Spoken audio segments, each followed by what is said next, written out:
అందరికీ యేసుక్రీస్తు నామములో వందనాలు, థ్యాంక్ యూ తెలియజేసుకుంటున్నానండి. నేను మీ సహోదరుడును కరుణను మాట్లాడుతున్నాను.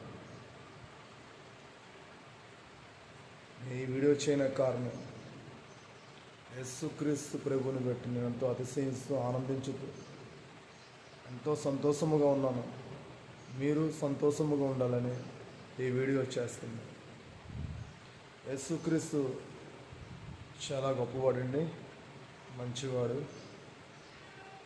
ఉత్తమ పురుషుడు. భూమి మీద ఏది ఆశించకుండా నా కొరకు, మనందరి కొరకు ఎన్నో నిందలు, అవమానాలు, బాధలు, ఆకలి దప్పుకులు ఎన్నో అనుభవించాడు. ఎంతో శ్రమ అనుభవించాడు. ఏ రోజు ఎవరిని ఏమనలేదు, తన నోటితో ఎవరిని కూడా శపించలేదు. అందరిని దీవించే ఆశీర్వదించాడు. అన్నీ ఆ మంచి మాటలు వచ్చి ఆయన నోటంట. ఆయన తెలియకముందు నాకు అంతా జీరో. ఆయన తెలిసాక నేను ఒక 1% నిలబడ్డాను.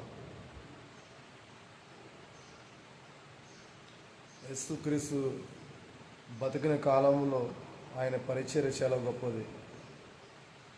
ఆయన కాలు నడకన సువార్త చేశాడు.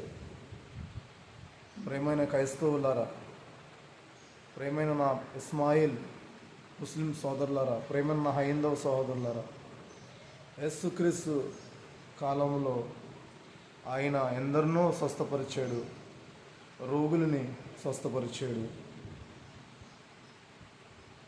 ఎంతో జాలి కలిగి, దయ కలిగి అందరి ఎడల ప్రేమ, కరుణ వెల్లడపరిచాడు.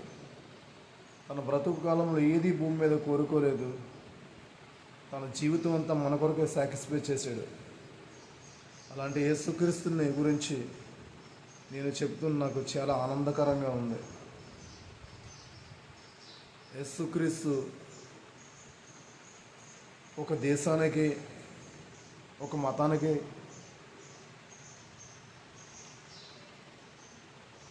సంబంధించిన వాడు కాదండి. యేసుక్రీస్తు అనే ఆయనకి కులం లేదు, మతం లేదు. యేసుక్రీస్తు నిన్ను వల్ల నీ పొరుగువాడిని ప్రేమించమన్నాడు, నీ శత్రువుకైనా భోజనం పెట్టన్నాడు. ఎవరన్నా వస్త్రహీనులై ఉంటే, రోడ్లు అంటే ఎవరన్నా లేనివారు వస్త్రం లేకుండా పడి ఉంటే వారికి వస్త్రం అన్నాడు. ఎవరన్నా ఆకలితో ఉంటే ఆహారం పెట్టన్నాడు. ఎవరన్నా దప్పిక దాహంతో ఉంటే దాహం మంచిది అన్నాడు.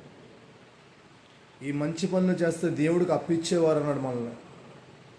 ఇలాంటి మంచివాడిని మనం నేను చేసిన ఎన్నో నా అంతరంగ నేర చరిత్ర కలిగిన నా అంతరంగం వల్ల ఆయన సిలువ వేసాను. నేను ఆయన హింసించాను.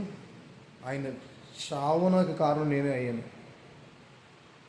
ఆ రోజు యోధ జాతి ఆయన చంపినప్పుడు కూడా ఈ భూమి ఈ రోజు నేను నా పాపాల వల్ల ఆయన చనిపోయాడని నాకు బైబిల్ సెలవిస్తుందండి. దేవుడు సెలవిస్తున్నాడు. ఈ కొరకే నా కుమారుడు క్రీస్తుని బలియాగం చేస్తున్నాడని దేవుడు సెలవిచ్చాడు వాక్యంలో. వాక్యాలు మనం అనుదినము బైబిల్ గ్రంథంలో వాక్యాలు చదువుకుంటే మనకు అన్నీ అర్థమవుతాయి. బైబిల్ చాలా గొప్పది, వాక్యం చాలా ప్రాముఖ్యమైనది. వాక్యమే మనకు ఆధారం, వాక్యమే మన జీవం, వాక్యమే మన ఊపిరి, వాక్యమే యేసుక్రీస్తు. ఈ కొద్ది మాటలో యేసుక్రీస్తు మనందరిలో స్థిరపరచాలని మీ అందరికీ యేసుక్రీస్తు వారి పేరట వందనాలు తెలియజేసుకుంటూ ఈ నా మాటలు ముగిస్తున్నాను. అందరికీ సెలవు. ఆమేన్.